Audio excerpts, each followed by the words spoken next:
Am I the jerk for not donating my bone marrow to my bio father? I'm a 17-year-old dude who got adopted. My story starts a bit rough because my biological parents couldn't handle taking care of a baby at the time, which led to me entering the foster care system pretty early on. But, plot twist, things took a major turn for the better when I got adopted by my current fam at the age of 2. They're amazing, and I've had this incredible life with them that I'm pretty sure wouldn't have been possible if I had stayed with my bio parents. Now, fast forward to just a month ago, and out of nowhere, my birth parents decide to hit up my adoptive family. They drop this bombshell on us. My biological dad is seriously ill and in desperate need of a bone marrow transplant. They've been on the lookout for a match, but haven't had any luck yet. Given that I'm their only child, the odds are pretty high that I could be the match they've been searching for. They basically wanted to rope my parents into getting me tested to see if I could donate my marrow to save my dad. My adoptive parents are legit the best and made it clear that the decision was entirely up to me. After giving it some serious thought, I ended up saying no. Here's the thing. I really don't know these people. They're technically my biological parents, sure, but they've played zero role in my life up to this point. And now, out of the blue, when they need something really big, they suddenly remember I exist. To make matters more complicated, after I made my decision, they sent this super angry message to my parents, suggesting they could even take legal action to force me to donate. Part of me does feel a smidge guilty, not gonna lie. But then again, I keep coming back to the thought that this situation really shouldn't be on my shoulders. So I'm left wondering here, does making this choice make me the jerk? It's a tough spot to be in, for sure. Edit 1.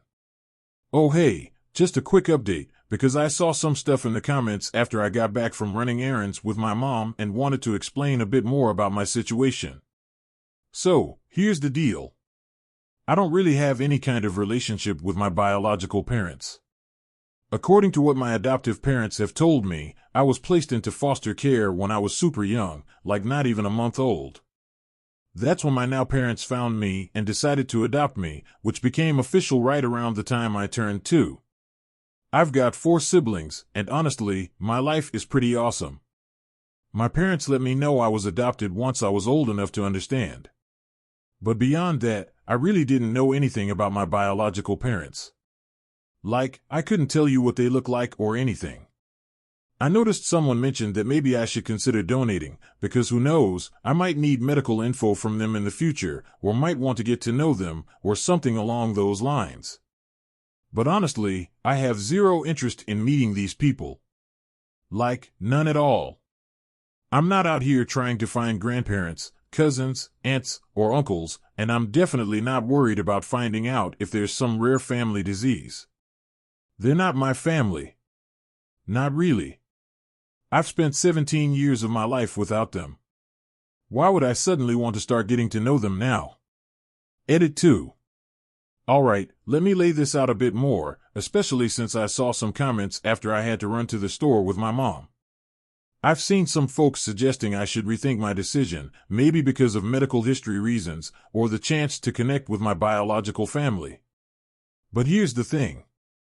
I don't have any contact with my birth parents at all. Based on what my adoptive parents have shared with me, I was placed in foster care when I was super young, like less than a month old. That's how my adoptive parents found me, and they decided to make things official and adopt me by the time I was 2. I've got 4 siblings now, and honestly, my life is pretty awesome. My parents did tell me I was adopted when I felt old enough to understand, but beyond that, I really didn't know anything about my birth parents, not even what they looked like. And to those suggesting I might regret not donating because of potential medical info or getting to know them, nope, not interested. I don't feel any need to meet them, dig up distant relatives like grandparents, cousins, or uncles, or find out if there's some scary medical history in their genes. They're not my family. My family is the one I've lived with and grown up with for the past 17 years. So for everyone out there saying I should reconsider, maybe think about donating yourselves if you're so passionate about it. My parents gave me the option to think it over, and I did. And my decision is a firm no. I'm not going through with it. That's where I stand on this. Now for the first update. I've been scrolling through more comments while trying to get myself together for school this morning. So here's the deal. The whole story about my bio parents isn't some tearjerker where they gave me up because they wanted what's best for me. The truth is, I was taken away from them. The full story on why is something even my adoptive parents aren't totally clued in on. The folks at the foster system, or wherever, didn't hand over a detailed report or anything. They basically just said, hey, it's not a safe or healthy vibe for a kiddo to be growing up in. So, yeah, even if my bio parents had decided to hand me over voluntarily, it's not like I've got some massive debt of gratitude to pay back. It's not as if any of us get to hit a button before we're born, choosing our entry into the world, you know? And let me just say, if owing something to the people who brought you into the world was part of the deal, I'd have been the most chill, laid-back sperm in history. I mean, I'd have been all about taking a detour, no rush at all. It's kind of wild how people can flip-flop in their opinions. 1 second, everyone's preaching about how there are so many kids in foster care desperate for a warm, loving home. Well, hello, I was one of those kids. And let me tell you, I hit the jackpot with the family I got. My adoptive parents are the real MVPs, giving me the kind of home that everyone says these foster kids need. So, yeah, I think I've done pretty okay for myself, all things considered. So here's the thing. Right after some folks go on about how I should think of my real family, they switch gears and hit me with the, but what about your medical history? Spiel.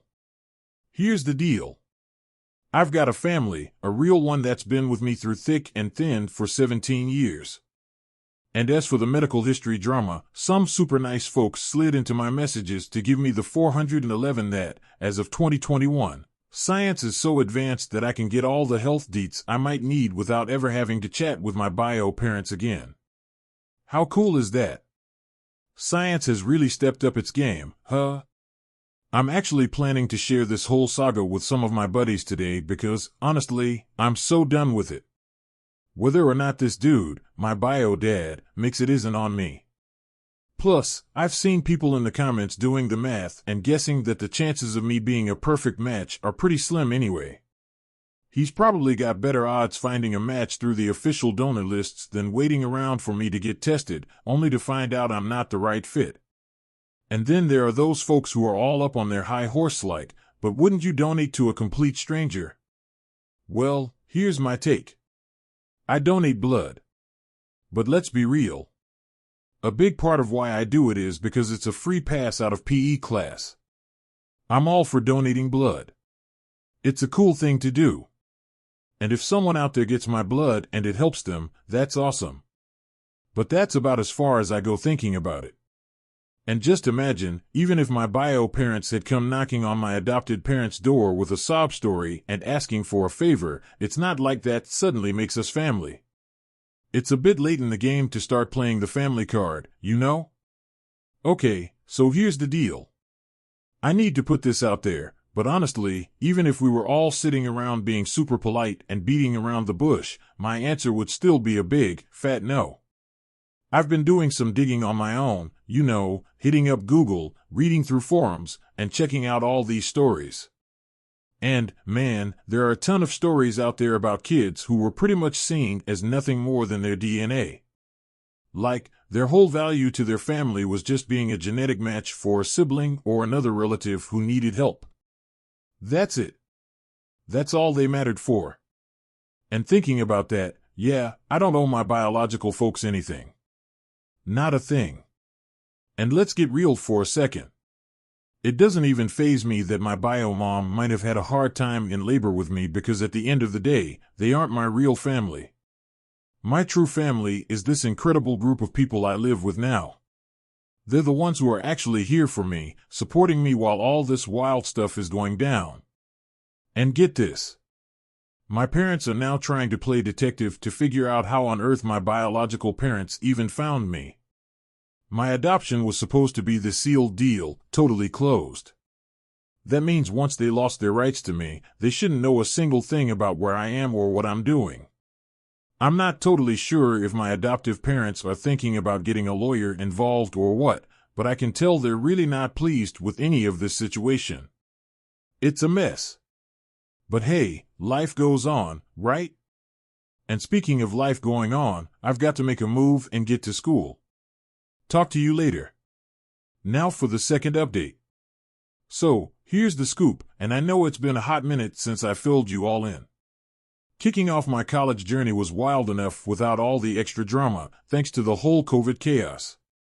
Everything kind of got put on the back burner for a bit, including dealing with this whole bone marrow saga with my birth parents.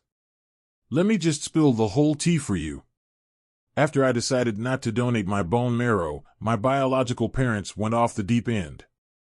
I mean, we're talking nonstop texts, endless phone calls, letters popping up out of nowhere, and they even had the audacity to show up in person a few times. It got so out of hand that we had to get the police involved. Yep, it escalated to the point of them getting arrested. You see, my adoption was this tightly sealed book, meant to keep my past and present neatly separated. But nope, my bio parents had to go and hire some dodgy private investigator who somehow managed to track me down. They just rocked up at our place like it was totally normal to demand my bone marrow on the spot.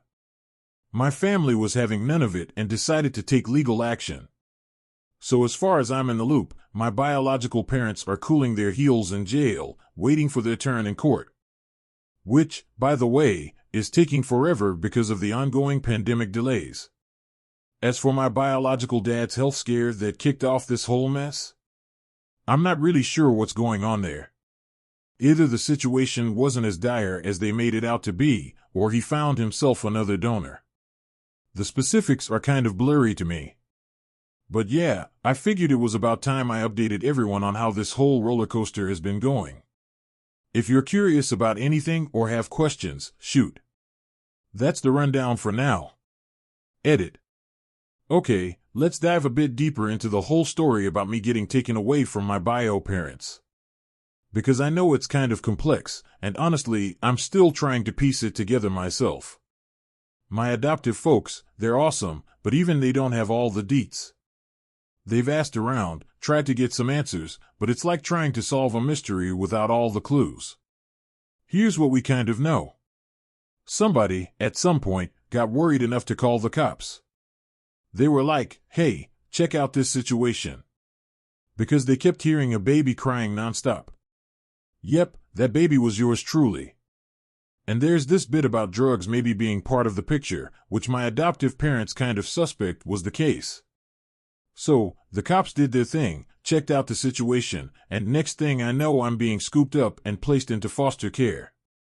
That's where my now parents found me, and they decided, yep, we're going to make this official, and they adopted me.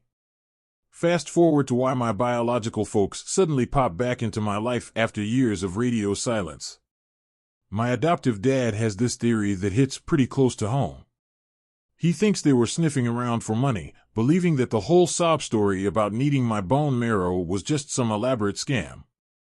Honestly, we're all kind of scratching our heads on this one, because my bio dad seems to be kicking around just fine. Did he get a transplant from someone else? Was the illness a big old fib? We can't say for sure, but it feels like the main goal was to stir up drama and maybe squeeze some cash out of my family. And it's not like we're rolling in dough here. My family's pretty much middle of the road. Mom's juggling her business and rocking the stay-at-home mom gig, while Dad's out there doing his thing as an electrician. Now, about the whole donating bone marrow deal, did I sign up for that? Heck no. That's a big step, and I'm just not there. But hey, donating blood? That's something I can get behind and have been doing. It's straightforward, helps out, and doesn't feel like too much of a big deal to me. And then there's the whole can of worms about genetics and family health history. Haven't gone down that rabbit hole. Haven't gotten tested for anything. I'm just not all that curious about digging into my biological roots. Oh, and about other family members trying to reach out? Yeah, there was this one time someone claiming to be my aunt hit me up on Facebook. But I wasn't about to open that door. I just left that message sitting in my inbox, unopened and unanswered. I've got my family, the one that's been there for me through thick and thin, and that's plenty for me. Next story. My soon-to-be ex-husband humiliated me on our wedding day and met his karma instantly. Just 2 days ago, I experienced what was supposed to be one of the happiest days of my life, my wedding day. But things took a turn for the unexpected, to say the least. Let me give you a bit of background. I had been with my now soon-to-be ex-husband, let's call him Adam, for about 4 years. And we were engaged for one of those years. A few months back, I noticed Adam was really into watching these prank videos online. You know, the kind where brides are embarrassed big time during their weddings, like having unflattering photos shown to everyone on a big screen or getting their face shoved into the wedding cake. Right when I saw this, I told him straight up, no way do I want any of those pranks at our wedding. He just chuckled and brushed it off, assuring me he had no plans to pull off anything like that. I wanted to believe him, so I let it go. But then, I started noticing him being all secretive, chatting with his buddies and suddenly wanting to have a say in picking out our wedding photographer, and even the cake. It was odd, but I thought, hey, it's cool he's getting involved with the planning. Even so, I couldn't shake off a nagging feeling. So the day before our wedding, I laid it out for him again, crystal clear. Any prank, especially during our wedding, would be a deal breaker for me. Fast forward to the wedding day, everything seemed to be going perfectly fine. The ceremony was beautiful, and it came time to cut the cake, a big moment. As we stood there, ready to slice into the cake with all eyes on us, and the photographer positioned perfectly to capture the moment, that's when it happened. Out of nowhere, I felt someone's hand on the back of my head, shoving my face right into the wedding cake. My makeup was a mess, and my wedding dress got totally trashed. Everyone in the room burst out laughing, but my husband Adam was laughing the hardest. Right then, the photographer snapped a photo, and Adam declared that embarrassing shot our wedding photo. I was so shocked and upset that I slapped him across the face and ran out of the room, crying my eyes out.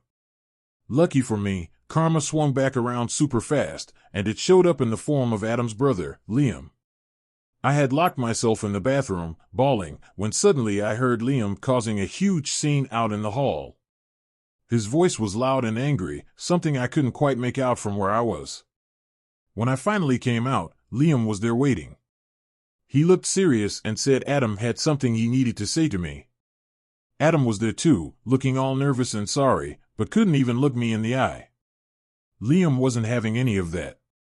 He insisted Adam apologize to me properly, face to face. Honestly, seeing Liam so mad was kind of scary. I've always known him to be the super chill, nice guy, never angry. But here he was, standing up for me. Adam managed to stutter out another apology, actually looking at me this time. After that, Liam led us back into the hall, which had gone all quiet. It was like you could feel the awkwardness in the air, with most of our family members just staring at the floor, looking pretty embarrassed by the whole thing. The festivities were cut short, and I was taken home by Liam because I was too angry with my husband, and I didn't want to see him during the ride. Friend apologized for blowing up like that. He explained that my husband was horrible even back when he was a brother, and used every special occasion to humiliate Liam when it was Liam's birthday. My husband would throw his cake at him and break his presents. But back then, their parents always brushed it all off by saying that that's just how brothers behave. So he had to endure every humiliation. But when he saw my husband bury my face in the cake, he was fed up because he realized that my husband was just a bad person who got his satisfaction from humiliating others. I asked Liam if he thought it would be an exaggeration if I separated from my husband, and he said no, because according to him, I deserved better, and he didn't care how his brother felt about it because he had brought it on himself. Then he told me that if I needed help collecting my things, he would help me and gave me his number, and I decided to separate from him and file for divorce and inform Adam and my family about it. Adam just told me not to do that because it was just a harmless prank. I was banned by both his family and mine, that it would be ridiculous to end our marriage over this. But I see it differently. If he does something like this to me, despite multiple requests not to do it, even after promising he wouldn't do it, then I can't trust him no matter what he promises me. I have to assume that the opposite can and will happen and that he doesn't care at all how I feel about his decisions. This situation can be projected onto so many much worse situations where it would be important for me to be able to trust him. His brother Liam seems to be the only one who supports me now, and I'll go through with a divorce. Call me humorless, call me what you want, but I have given my reasons. Next story. Am I the jerk for refusing to let my brother meet my son after what he told me at my husband's funeral? So here's the deal. My husband, the love of my life, was in a terrible car accident and didn't make it, leaving me alone and pregnant. Handling everything without him has been like climbing a mountain without any gear. Tough doesn't even start to cover it. But my family? They've been absolute superheroes, stepping in to lift me up when I felt like I couldn't stand. They've been there every step of the way, and about a month after it all went down, I even moved in with them because, honestly, I needed all the support I could get. Now at the funeral, which was already a whirlwind of emotions, my older brother decides he needs to have this heart-to-heart with me. And by heart-to-heart, I mean he basically throws this curveball at me, asking if I'm really sure about going ahead with the pregnancy. I mean, talk about timing, right? But wait. It gets worse. He doesn't just leave it there. He goes on to suggest that maybe I should think about not having the baby, trying to spin it like he's looking out for my future dating prospects. He says being a single or widowed mom might scare off potential partners because it's seen as carrying too much baggage. My jaw hit the floor. I was so not expecting that from him. And in that moment, my heart just sank. I couldn't believe what I was hearing, and I let him have it, told him off, and showed him the door. That was it. We haven't exchanged a word since. Fast forward to now, my baby boy is 3 weeks old, and he's just this tiny bundle of amazing. The rest of the family's totally smitten with him, and it's been really special seeing them all welcome him with open arms. But then, my parents start nudging me about letting my brother come meet his nephew. They're like, just a few hours, come on, thinking it might mend some fences. But I just couldn't shake off what he said, so I said, nope, not happening. They tried to reason with me, saying I shouldn't let my hurt feelings block my son from potentially having a great uncle in his life. They're worried I might be making a decision I'll regret down the line, one that could leave a bit of a shadow over things. But no matter how they spun it, I wasn't budging. And of course, this whole drama didn't stay just within the immediate family. Nope, it spread like wildfire to the extended family, and now they're all putting their 2 cents in, pressuring me to let my brother in. My brother's even throwing in guilt trips, saying my husband, his supposed buddy, would be disappointed in how I'm handling things. So here I am, wondering if I'm being too stubborn and selfish for keeping my brother away from my son over what he said.